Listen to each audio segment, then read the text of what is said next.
Hello everyone and welcome to the next episode of Iceni's When Tomorrow Comes. So this week you have myself back, Charlotte Oll from the Iceni Futures team, and I'm lucky enough to be introducing Iceni's brand new economics team that launched this week. Some fresh faces and some more regular faces as well. Firstly, I'd like to welcome both Matt and Paul to the Iceni tribe, both of which join us with a wealth of expertise in economics, housing, land use planning, and much, much more. Welcome, Matt. Welcome, Paul. Hope you're both well. Thank you. I'm also pleased to have one of our more regular faces with us, specialist in all things strategic and economics, Nick Island. Good to see you, Nick. Hi, Charlotte. Okay, so before we delve into the article, I don't know whether you want to give a quick introduction into the new economics team, who you are, what you do. I think, Nick, do you want to do the sales pitch? Matt and Paul, do you want to do follow up with an intro?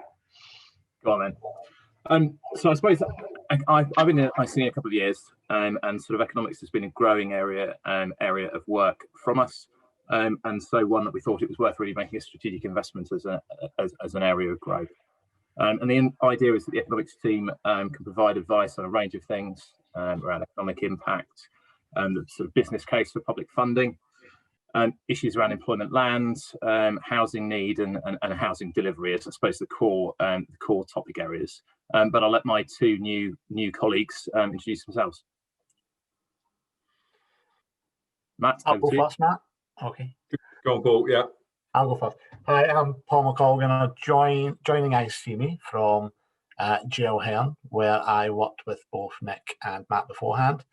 Specialised largely in evidence-based documents for local authorities, so looking at housing need primarily, but also looking at the mix of housing, affordable housing need, etc.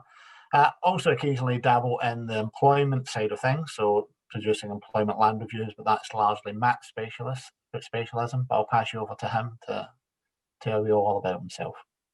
Thanks, Paul. Yeah, delighted to be joining Iceni's economics team. I was at JL Hearn for several years, running the economics team there for the last few. My experience is sort of economic impact, looking both at sort of normal, smaller schemes, but also big stuff. HS2 and Luton Airport I've been very involved with. Done business case work, as Nick says, for housing infrastructure and regional growth fund and other sort of public sector investment. Probably my biggest specialism is around employment land. I think with Paul, we've probably worked with 40 or 50 authorities in the last couple of years looking at housing and employment sort of issues, and that's everything from big warehousing needs to manufacturing and the ever-changing face of the office markets. So lots of dynamism I think in employment issues at the moment, which looking forward to taking forward with Iceni and the clients. Great, thanks guys, and welcome to the tribe. I'm going to revert back to the week's article, unsurprisingly centered around employment spaces, impact of COVID, and where you guys see the market moving to. I'm going to ask Matt to do this. Regular customer on the blog, do you mind providing us with a summary of key headlines, messages, and Paul, please do feed in if Matt overlooks anything. Thanks, Charlotte. Yeah, I mean, I guess lots happening with employment land at the moment. High demand for warehousing, a big drive in e-commerce. That means first mile and last mile. So you've got the need for more sort of storage in national distribution centres. Certainly, the Midlands is a really hot area at the moment. Huge amount of proposals coming forward, both for rail and non-rail served areas. And all the major kind of urban locations and cities probably need more large-scale warehousing. At the other end, of course, we've got the last-mile delivery, lots of new spaces, lots of need to innovate. Electric vehicles making the way that we get goods become more sustainable. I think what's interesting about that is in the article I was saying is that more warehouses means more jobs, and let's not be negative about warehousing jobs, because although automation might mean we've got more machines, that means more people to service them. And in a time with COVID when there's employment is rising in some sectors, we should be really welcoming the opportunity to generate more jobs around this. In parallel, we've got the office market, which is experiencing a huge disruption. No one knows in a year's time where we'll be at, but right now our offices are pretty empty. We've had a real low return to work, even when the government wanted us to, and now they're telling us not to. I think the deals aren't happening. People are not planning big pipeline of offices. I think both for those planning floor space, such as authorities and the private sector, we're all trying to think about what that means for the future.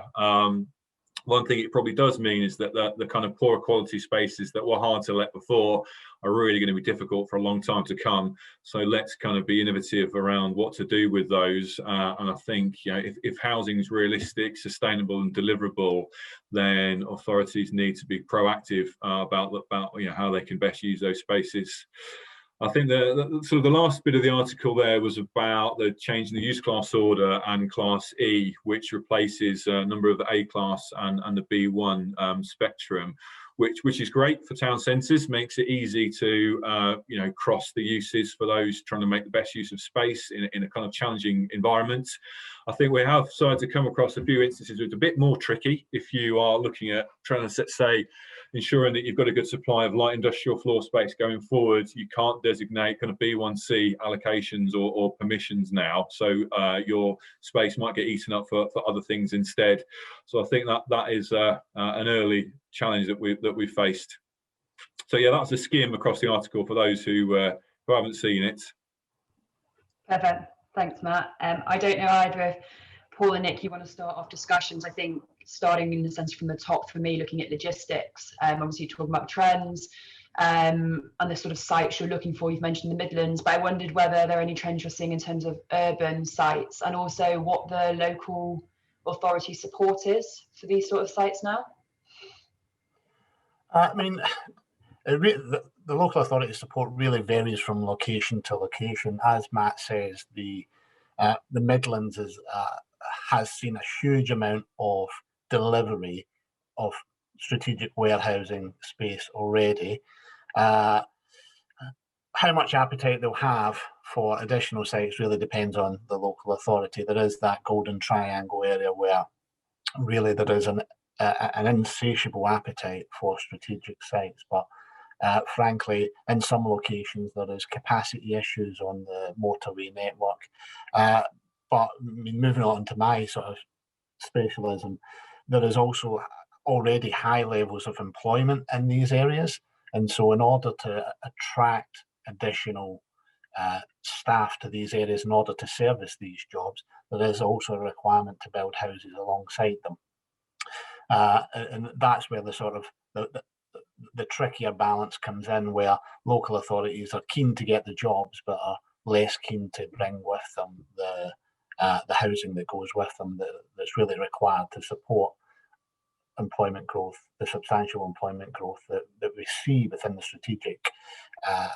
strategic warehousing sector. Although, as Matt touched in the article, it does come at a time when there is sort of COVID-related levels of unemployment, and the extent to which people can transfer their skills. I know that that's a sort of a hot topic about transferable skills in the media at the moment, when Rishi Sunak suggested that everyone in the creative arts centres retrains elsewhere. But I don't know how much the levels of unemployment or COVID-related unemployments can be transferred into that. So that could be ease a little of the burden in terms of housing, but long term, if the wider industry picks up, then there does need to be some form of response in terms of delivering more housing as well. And I think one of the key issues for me is the question about how you make e-commerce sustainable. If I walk down my street, most times during the day you can see several delivery lorries coming along with somebody jumping out of the lorry and throwing a parcel into a few houses and back in and off, and that seems to happen almost constantly. And I think there's a question about is that really sustainable? Are we seeing lots of white vans running around our urban areas delivering things now, and how do we address that? I think that throws up questions about consolidation centres, where you might be able to coordinate deliveries on the one end, but also maybe looking at how we are there better ways where we can, or places where we can collect goods, the way that we used to go into a town centre and buy a range of goods at different shops. Is there a way of coordinating an online and an e-delivery service that's a similar way? I don't know whether anybody's got any particular thoughts around those issues. Well, I think in the denser urban areas, there's been a real modal shift around how the last mile or gets sorted out. I mean, DPD in London have gone really electric.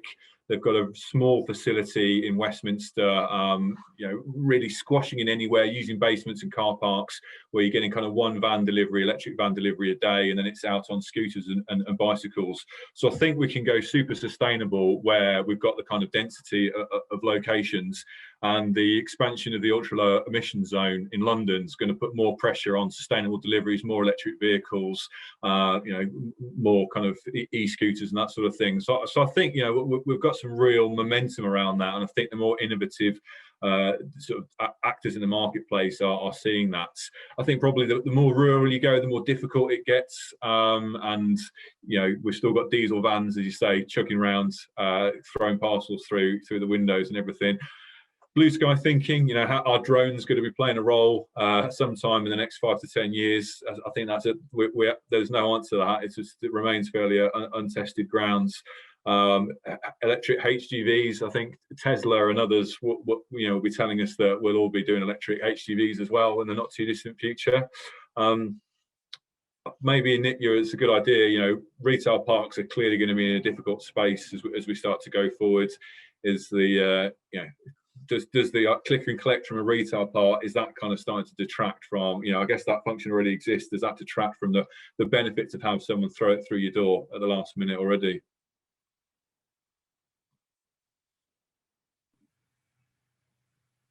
Yeah, thanks, Matt. It's an interesting thought, and I do appreciate the sustainability element, especially at the moment. As you say, my street's full of vans going up and down, but quite interestingly, my experience is I'm probably utilising my high street more than I was for local level sort of pickups. I probably also go to coffee shops to work a bit more often than I used to, because I'm not in the office, and I'm aware that's obviously having an impact on the fact that I'm actually not in the office doing that. I'm actually down my high street and sort of picturing obviously what a high street looks like and what an office looks like. And you guys have picked up on the fact that offices might be smaller, the amount of space you need might be smaller, number of people per offices. And I was just wondering, as part of that conversation around sort of high streets and office usage and how this all looks, is that flexibility element of whether actually your whole high street looks a bit more flexible for multiple uses, but also if certain blocks such as offices could be used in a flexible way as well, and whether Class E comes into that. Is there a time in terms of flexibility, in terms of space flexibility, and where you see offices sort of sitting amongst that? Yeah, there's a few clients coming to us now saying, look, we've got space, we're not going to let it anytime soon, we're probably never going to let it, or we haven't even built it and we've got permissions that we don't want anymore. Can you give us some ideas around where we're going to go with this? That's something that we're thinking about. I mean, there's no magic bullet, there's no sudden, there's no new function that we all suddenly need that's going to reclaim that space, apart from the obvious one, which is housing.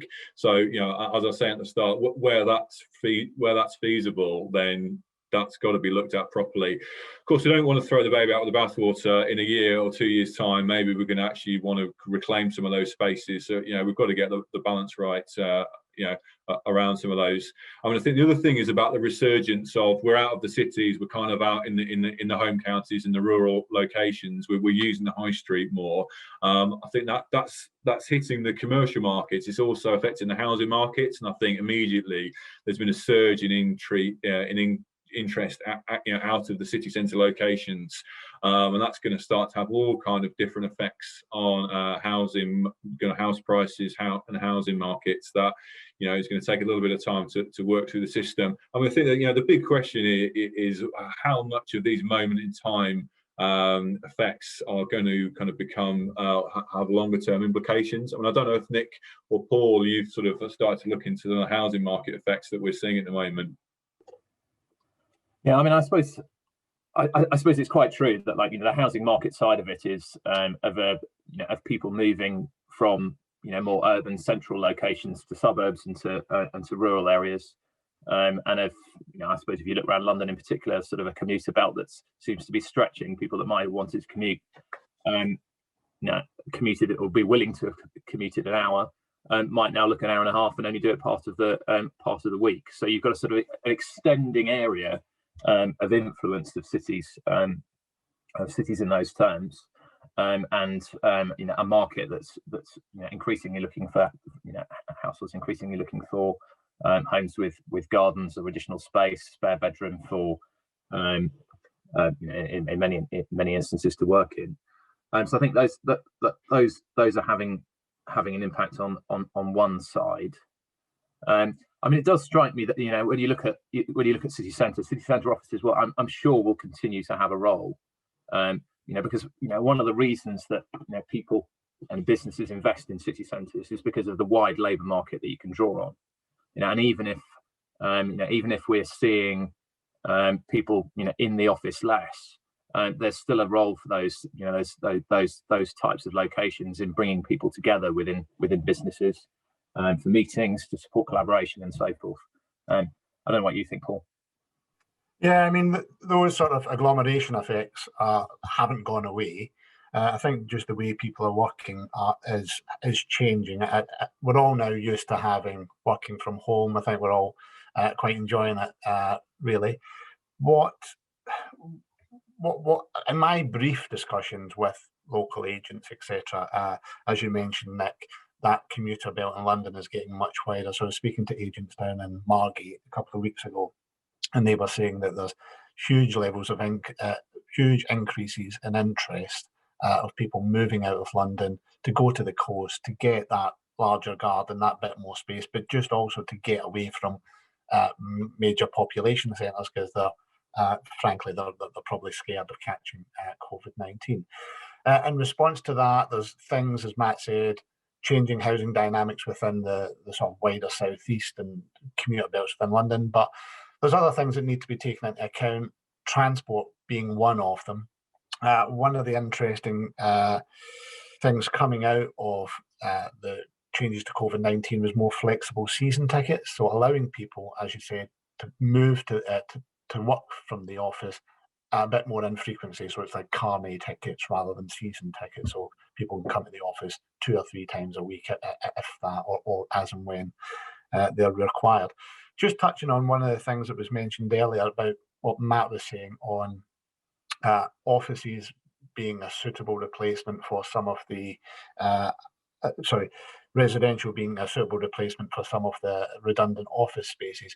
We've seen in the past how that's worked to an extent within permitted development. However, as well as ensuring that we've got that sort of flexible range of industrial and commercial floor spaces, it's also important to ensure that the permitted developments are being built to a level which are of a good quality. Now, I think it was the Robert Jenrick last week suggesting that the permitted development will in future be required to build a national space standard, and that's likely to slightly improve the size of homes, but there needs to also be assurances that the quality of what's being built